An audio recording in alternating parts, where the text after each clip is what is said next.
Welcome back. You may want to display a page from another part of your site to the page that you're working on. And you can do that inside of HTML with the iframe tags.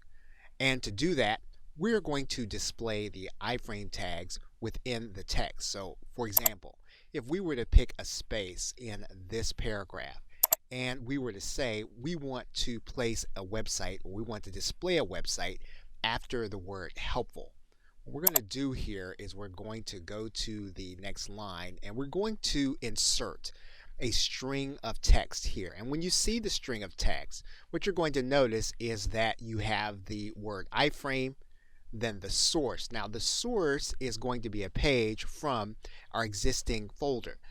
If we wanted to use a page from a different website, we would have to put the exact address in this space within the quotations.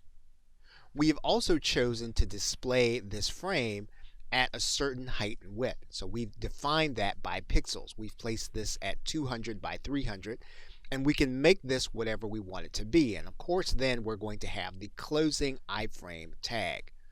Whenever we do this, what's going to happen is that our site is going to display the other page right in this area. What we can also do is we can center the iframe. So for example, we can then put in center tags. And then what you'll notice, if we go to the WYSIWYG editor, you'll notice that this frame now is centered.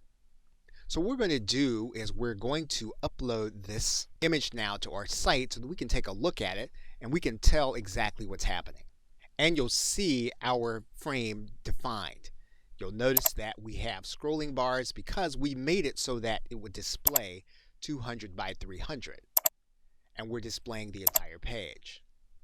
Now, of course, we can do a much better job of this by making sure that we define this sizing so that it's closer to the margins and displays more of the site that we want to see. Okay, so with that, thanks, and I will see you in another video.